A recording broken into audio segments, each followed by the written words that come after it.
दोस्तों, आज मैं आप लोगों को बहुत ही शानदार कहानी सुनाने जा रहा हूँ। कहानी को जरा अच्छे से समझिएगा। दोस्तों, इस कहानी में यह बताया गया है कि आप लोग देखे होंगे कोई व्यक्ति किसी काम को जल्दी करता है, वहीं कोई व्यक्ति किसी काम को बहुत धीरे करता है। आप लोग सुने भी होंगे, अरे यार वो काम बहुत जल्दी करता है, क्यों ना हम उसी से काम करवाएं। कुछ लोग कहते हैं अरे यार वो काम बहुत धीरे करता है, उससे क्या करवाना है। दोस्तों, काम जल्दबाजी और धीरे करना वो तो अलग की बात है, लेकिन दोस्तों जल्दबाजी काम करने में और धीरे काम करने में क्या फर्क है, इसी कहानी के माध्यम से हम समझेंगे। बिल्कुल सटीक जानकारी इसमें दिया गया है। इस कहानी को अगर आप ध्यान से सुनिएगा तो ये आपको जरूर पसंद आएगा और आप समझिएगा कि जल्दबाजी काम करने में और धीरे काम करने में क्या अंतर है। तो दोस्तों, कहानी मैं शुरू करता हूं, आप लोग सुनिएगा। बहुत ही छोटी ही कहानी है। एक बार की बात है, एक गांव में दो दोस्त रहा करते थे। एक का नाम था रमन, एक का नाम था दिनेश। दोनों काफी करीबी मित्र थे। करीबी मित्र होने का यह भी कारण हो जाता है कि दोनों का घर सटा हुआ था, आसपास ही था। जब भी खेलने गए साथ ही खेलने गए, पढ़ने गए साथ ही पढ़ने गए, जो भी काम करते थे साथ ही करते थे। लेकिन दोस्तों, दोनों का जो काम करने का तरीका था अलग था। दिनेश किसी काम को बहुत ही जल्दी कर लेता था और फटफट काम करके खत्म कर देता था। यानी दोस्तों, काम में उसका बहुत जल्दबाजी था दिनेश का। लेकिन जो रमण था, किसी काम को बहुत धीरे करता था। और जब काम करता था रमण, तो किसी काम को बिल्कुल परफेक्ट करता था। कहीं भी उसके काम में रुकावट नहीं आता था, न कोई बाधा आती थी। आसानी से वो काम को धीरे धीरे कर लेता था। लेकिन वही दिनेश जल्दबाजी काम करता था, उसको यहाँ पे थोड़ा दिक्कत भी होता था काम करने में। लेकिन रमण जो है बिल्कुल परफेक्ट रिजल्ट देता, जो भी काम करता था अच्छे तरीके से। हालांकि धीरे करता लेकिन बहुत परफेक्ट तरीके से करता था रमण, और दिनेश कोई काम को जल्दबाजी से करता था। एक बार रमण और दिनेश सुबह वॉकिंग करने टहलने गए। यानी मॉर्निंग का समय था, दोनों टहल रहे थे। तो दोनों में बातों बातों में भसाभसी हुई, इस बात को लेकर के कि चलिए आज दौड़ा जाता है, कौन तेज दौड़ता है। तो दिनेश ने कहा चलिए ठीक है, रमण ने कहा चलिए भी ठीक है। दोनों ने बातों को मान लिया, चलिए भाई दौड़ करके देख लेते हैं कौन तेज दौड़ता है। भसाभसी क्या करना है, दोनों दौड़ने लगे। लेकिन उससे पहले हुआ यह क्या कि उन लोगों के जूते में कुछ कंकड़ थे।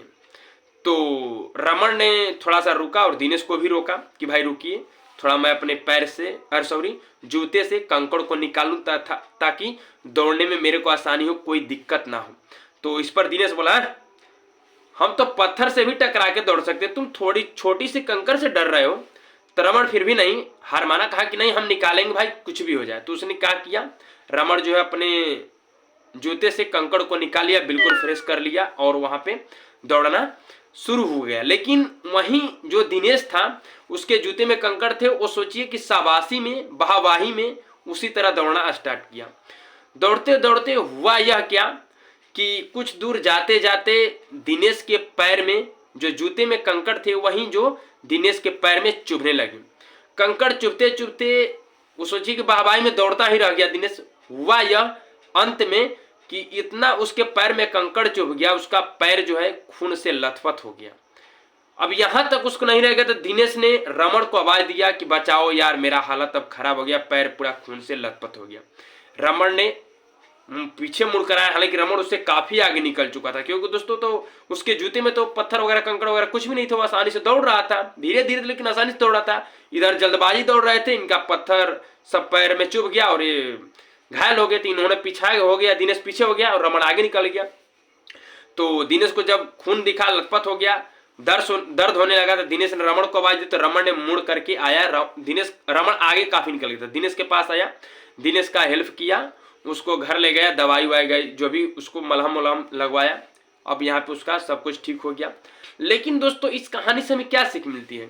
इस कहानी से हमें यही सीख मिलती है कि किसी भी काम को जल्दबाजी नहीं करनी चाहिए। जैसे कि दिनेश ने जल्दबाजी में कंकड़ नहीं निकालना, वाहवाही में कि हम नहीं निकालेंगे, वहीं रमण जो है जूता को बिल्कुल फ्रेश किया, कंकड़ वगैरह निकाल करके और दौड़ा। तो इसीलिए किसी काम में जल्दबाजी नहीं करना चाहिए। कोई काम करने से पहले छोटी सी छोटी समस्या को हल कर लेना चाहिए, अपना रास्ता क्लियर कर लेना चाहिए, तब काम करना चाहिए, ताकि बीच में आपको कोई बाधा ना हो।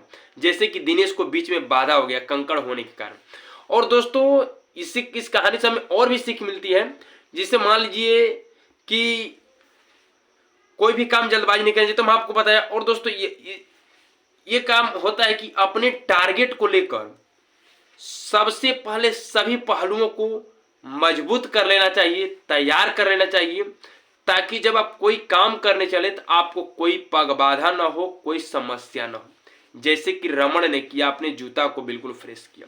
तो दोस्तों इस कहानी से हम कहें तो साफ तौर पे यही हमको सीख मिलती है, एक लाइन में समझिएगा कि कोई काम जल्दबाजी नहीं करना चाहिए, किसी काम को करना चाहिए धीरे धीरे करना चाहिए, परफेक्ट करना चाहिए। किसी भी काम को करने से पहले अगर कुछ बीच में बाधा है तो पहले उसे निपटा लेना चाहिए, ताकि बीच में वो बाधा बड़ी बाधा का रूप न धारण कर ले। कोई भी काम करने से पहले अपने सारे टारगेट को फॉलो करके, जो भी टारगेट है उसमें अगर कोई बाधा है तो उसको पहले ही क्लियर कर लेना चाहिए, चाहे छोटा हो या बड़ा हो। तो दोस्तों इस कहानी से हमें सीख मिलती है, कोई काम में जल्दबाजी ना करें, कोई काम करने से पहले सब कुछ क्लियर कर ले ताकि आपको कोई बाधा ना हो। तो बस इतना ही।